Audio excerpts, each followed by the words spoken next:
This is Defender Radio.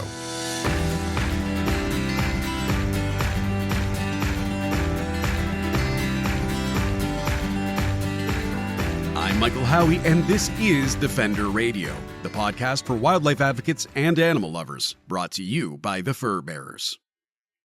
Nakoda was a grizzly bear who lived in Yoho National Park. She was a well-known bear, having been tracked by Parks Canada as Bear 178. She was popular with photographers and tourists who caught a glimpse of her famous blonde white fur. Tragically, on the evening of June 6, 2024, Nakoda was struck by a vehicle on the Trans-Canada Highway near the park. She was later found dead. This came only 12 hours after Nakoda's two cubs were also struck and killed on the highway. Nakoda isn't the first grizzly bear to die due to the railways and highways that flow through and around national park sites. But John Marriott and the team at Exposed Wildlife Conservancy hope she may be the last. John, the co-founder of Exposed Wildlife Conservancy and an award-winning wildlife photographer, joins Defender Radio to share the tragic story of Nakoda and her family, what is leading to the deaths of grizzlies in the area, and how wildlife lovers can take action to prevent this from happening again. Prior to all of the news that's happened in the last few weeks, can you share a bit with us about Nakoda, the bear? So Nakoda was a genetically white-coated grizzly bear that showed up in the backcountry of Banff and Yoho National Parks 7 springs ago. She had a fairly well-known mother that was a backcountry bear. Now, when I say she was well-known, she had an ear tag, and Parks knew of her, knew what her movements were, but she was not really a roadside bear or anything. But a few people spotted Nakoda as a young cub of the year 7 springs ago, and so she was known. And then the next spring, as a yearling, as that year progressed in the fall, she was spotted by somebody on a Via Rail train who got a little video clip of her on an iPhone. And it was sort of the first time it sort of became a little bit more public that there was a white grizzly out in Banff National Park / Yoho National Park. It was right on the BC-Alberta border. So to give people a bit of context to, we've got Banff, Jasper, Yoho, and Kootenay, and they form the core of the Rocky Mountain UNESCO World Heritage Site. So anyways, in 5 years ago, in the spring of 2019, Nakoda got weaned by her mother, and Nakoda and her sibling started to hang out roadside along the Trans-Canada Highway between Lake Louise and Field, British Columbia. So right on the border of Banff National Park, Yoho National Park, BC-Alberta border. Going back and forth, feeding on dandelions. It was before that area was actually just getting twinned and fenced on the Trans-Canada Highway.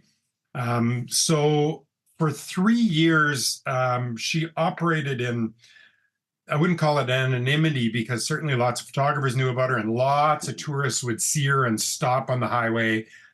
And she became quite habituated. She got very used to seeing people in vehicles. I remember going out in 2020, and she was sort of fortunate in the first 2 years. Her and her sibling, there was a giant construction project going on in the Trans-Canada Highway in Golden, British Columbia.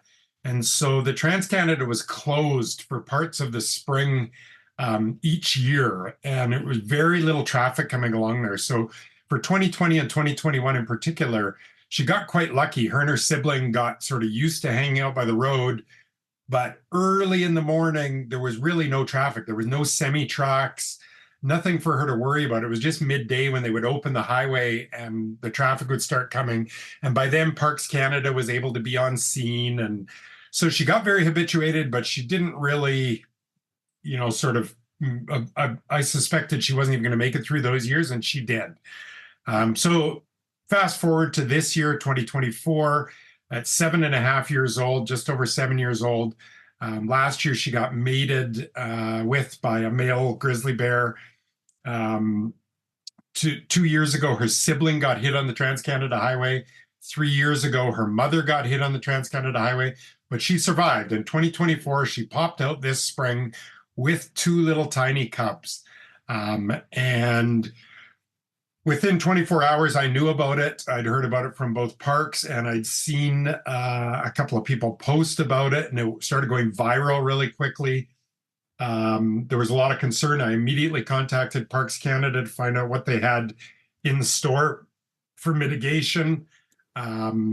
They got back to me fairly quickly and said, we're trying to get in by end of day today, a no stopping zone, a 70-kilometer-an-hour zone.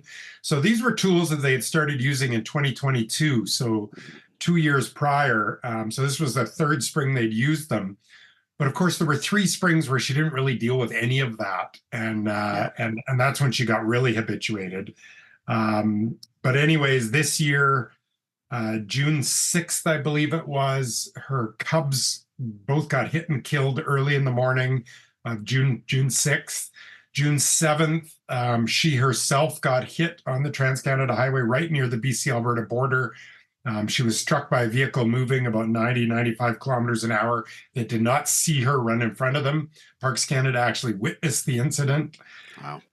She flew in the air a bit, was appeared to run off limping, but there was hope that she was going to survive. And unfortunately, the next day, her GPS collar went into mortality mode, and Parks Canada went in and found her passed away, succumbed to her injuries. And so that was Saturday, June 8th.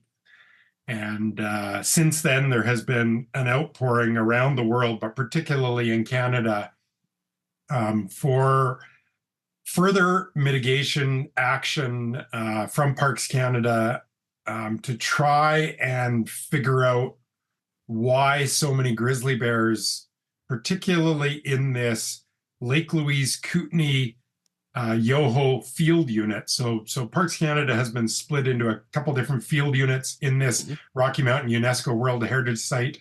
Banff National Park, most of it is in one field unit, Jasper's in another, and then Lake Louise, Kootenay, and Yoho, which are parts of 3 different national parks, including part of Banff, are a separate field unit. And so that field unit in particular has been getting just decimated by human-caused mortality from road strikes and railway strikes, and has lost 6 breeding female grizzlies in the last 5 years, which for in the Rocky Mountains, our grizzly bear population density is not great. It's a lot of the habitat is not great grizzly bear habitat. Now, right around Lake Louise actually is pretty good subalpine grizzly bear habitat, and it's considered to be one of the 3 core areas of Banff National Park. And so this is why it's such a concern to conservationists like myself, having Nakoda and all of these other breeding females get lost from the population. And right now, our flagship national park, Banff National Park is the 3rd national park created in the world, behind the Great Barrier Reef and Yellowstone. It is one of the most famous national parks in the world. It gets 5 million visitors a year, and we cannot keep female grizzly bears alive in the western part of the park right now in that field unit. And that's what we're calling on Parks Canada right now. Exposed and a number of other nonprofits are getting together, and Exposed has already, so I'm a co-founder of Exposed Wildlife Conservancy, a charity based here in Alberta. And we've, of course, worked with the fur bearers lots in the past, so I think a lot of your audience will be familiar with us. But we have just released a letter urging the federal government to take action to start looking at further mitigation measures to try and keep bears on the landscape here so that this field unit is not a mortality sink. And what that means is right now, the field unit, bears are dying faster than they can be replaced. And so the only way that field unit right now is maintaining any kind of population is from bears immigrating into it from elsewhere. So that's not an ideal situation, obviously, for a World Heritage Site, for a national park. So that's why we're calling on the government to potentially host a wildlife summit, get together some of the stakeholders in this, and start thinking outside the box. What else can be done? How do we slow traffic down when a bear like this shows up along the roadside? How do we stop them from showing up at roadsides? How do we mitigate? What other measures can be taken? And how can we apply this elsewhere in the national parks too? This is not just a Banff Kootenay Yoho issue. There's actually been 14 grizzly bears killed at the hands of humans since 2019. So in the last 5 years in the Rocky Mountain National Parks. And that's not sustainable either. For those who don't know, and you did a very quick, succinct job of explaining it, but it really benefits everyone to look at a map of this area if you're curious, because I've got one up right now. I've been trying to follow along with locations, and you're as you described, it's just sort of like this grouping of incredible locations of national parks and stuff that you can then very clearly see highways and railways running through. And as you said, it seems like, considering the importance of these parks, the importance of the animals, and everyone's interest in preserving grizzlies, there would be just oh yeah, okay, we're going to do this. This is the answer to this problem. But it does seem like it might be a multifaceted problem that is going to involve an interdisciplinary approach for a solution. It's not necessarily going to be we put a light here and that changes everything. Some of the things that are happening already, you mentioned in past the no parking or no stopping zones. I know those have been implemented around the parks from time to time, but they do tend to seem to be temporary. Is this something where we need to be looking at long-term permanent solutions to protect the protected areas from us? Yeah, absolutely. I've used this terminology a lot in the last 10 years, and that is we're loving our parks to death and loving our wildlife within the parks to death. Everyone's so eager, and you can't really blame people. You pay $5,000 and you come over from Switzerland and you rent a motorhome and you go out and you see a grizzly bear on the side of the road. Of course you want to stop and take pictures of it. And that goes for someone from Calgary, someone from Vancouver, someone from Toronto. You've come out to Banff, and you don't get those things in the big cities. You just don't see grizzly bears by the road much.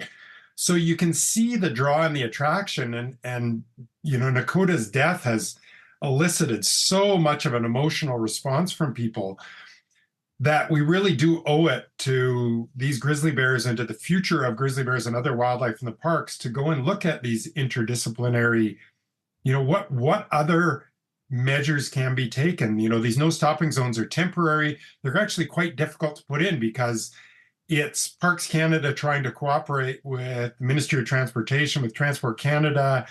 It's not something they can just go out and go, I'm going to slap a 70-kilometer-an-hour zone. I'm going to get all the RCMP out there immediately and enforce it. It's simply not that simple. Parks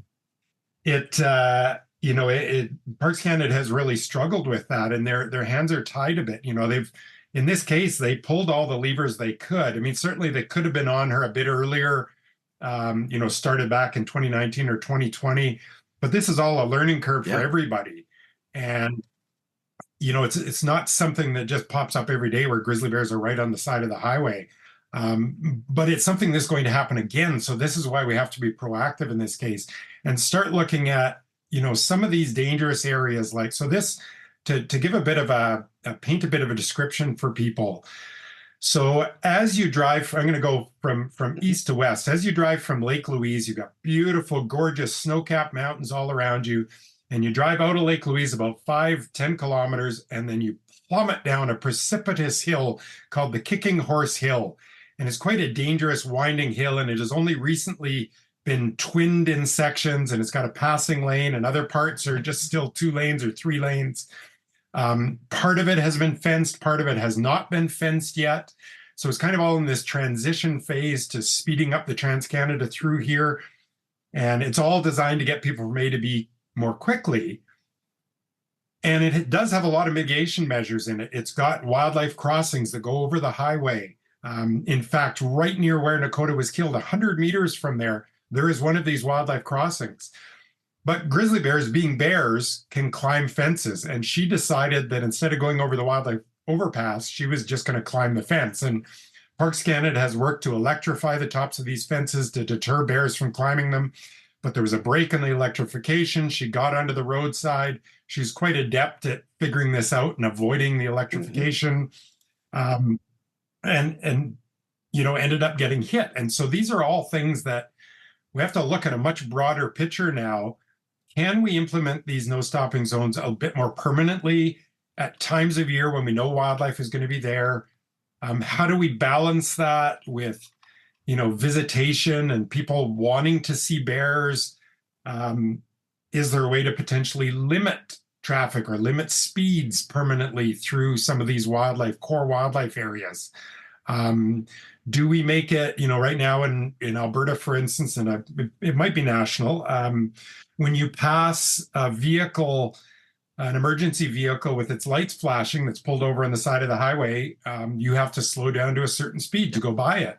So do we make some sort of national park law where if you see a vehicle pulled over at wildlife with lights, hazards flashing, even if it's not an official vehicle, that you have to slow down to 60 kilometers an hour or something to that effect? But then, of course, none of this makes any difference if there's no enforcement. So we have to look at, maybe outside the box. Do we put cameras at A and cameras at B? And if you go from A to B too quickly, cameras capture your license plate number and you get a ticket sent to you, regardless of whether you're in a rental car or your own personal vehicle, and start to make people accountable for speeding.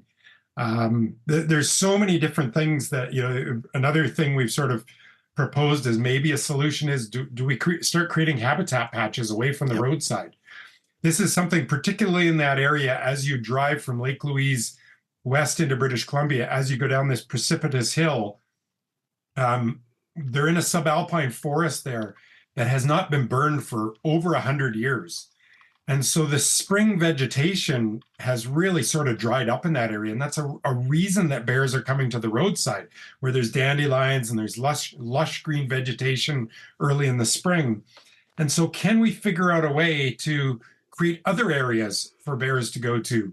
And even if we still then get roadside bears, maybe we've got other breeding females that are off in other areas. And even if we do lose a breeding female in the future, it's not quite such a dire circumstance of where, geez, we're down to 2, which right now it looks like in that field unit, we're down to just a couple around the Lake Louise area, that's simply not good enough for being a core population unit of Banff National Park grizzly bear population. Well, and I imagine there's there's going to be opposition to any amount of spending to fix this problem. I think it's just standard when it comes to anything political. But of note, and you have in your very well done letter here, that the visitation to the mountain national parks brings in more than $2.3 billion a year.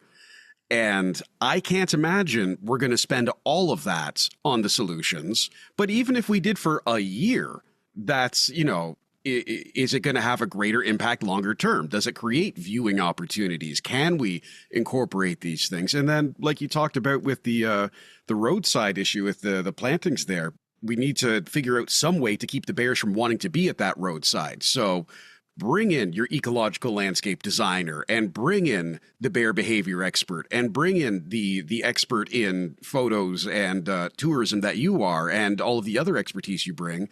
And it's hard to imagine we can't find out of the box brilliant solutions with the people who are available and compassionate about this. But for everyone who is upset by this, and as you said, it's very emotional. It is, particularly for those who have followed Nakoda, who know the story, who have spent years watching her grow and develop and have her own cubs.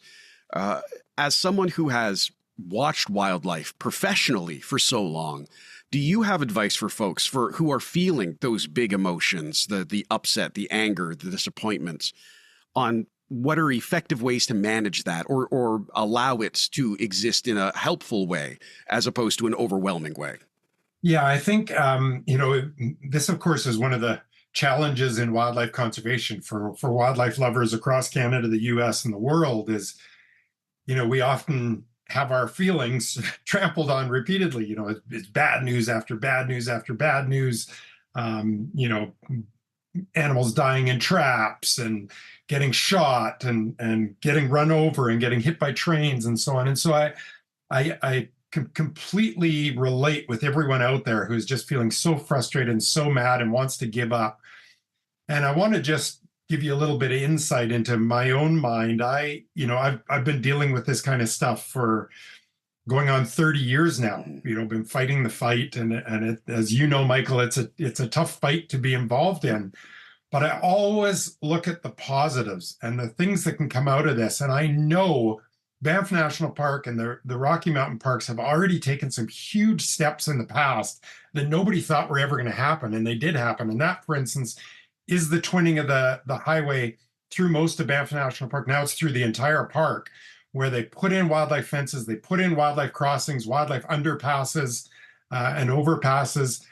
And it's been extraordinarily successful, and it's been adopted all around the world, from Crow's Nest Pass down in southern British Columbia, Alberta, Montana, Wyoming, California, Germany, Switzerland, all over the place. It's been extraordinarily successful. And what I want to see here is us getting together and thinking outside the box. And we need the help of the people. We need them, all the people out here that are listening to this, to get in here.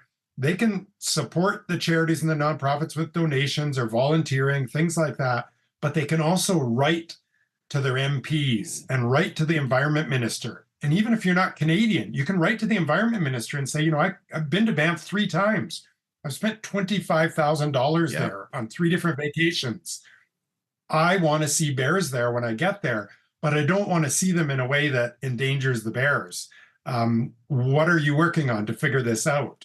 I think those emails and letters and that right now we've got this letter just set up so you can automatically go in and just punch in your postal code. If you're not Canadian, you can go in and just punch in a postal code of a business in Canada or whatever, and just say right in the letter, it's already automatically filled in, but you can say, I'm American, I'm German, whatever. I just borrowed a postal code, so you'd still get my email, and I want to be counted in this too. But for all Canadians, it's super easy. You just go in, you punch in your address and your name, and you hit send. It automatically sends to your MP, to the environment minister, to the head of Parks Canada, and to the 2 superintendents of Banff National Park's field units. And they're going to know, right off. It hasn't even been out 24 hours. We're almost at 1,000 letters sent already. So we're really excited about how it's going early on here. And we want to just get it in front of the environment minister over and over. And we've already got a bit of a strategic plan laid out in front of us, but we're going to be working on it further.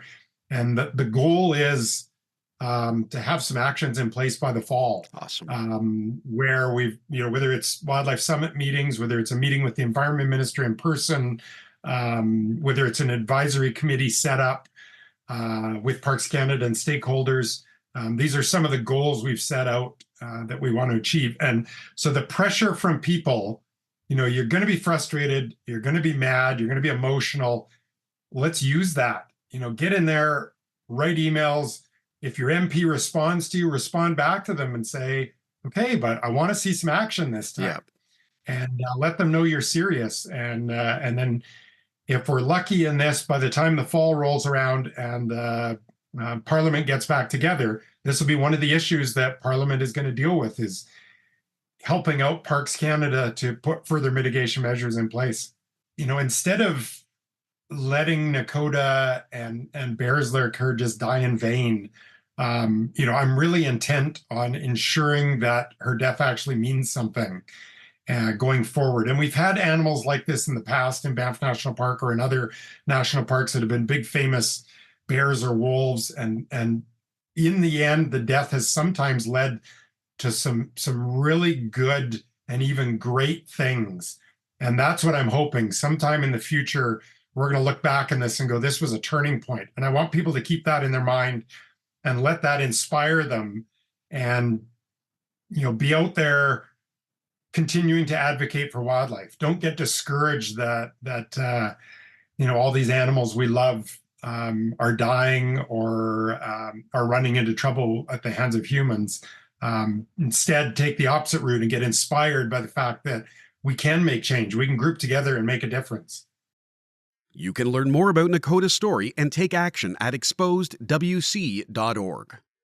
Links are in the show notes for this week's episode and can be found in your podcast player or at defenderradio.com. I want to thank John for his time and everyone who is speaking up on behalf of Nakoda and other wildlife. Please do take a few moments to submit a letter calling for change. It's an effective, impactful way to have your voice heard. I also want to thank you for listening. You can make sure you hear about every new episode of the podcast by subscribing or following Defender Radio on your podcast player app and signing up for our weekly e-newsletter at thefurbearers.com.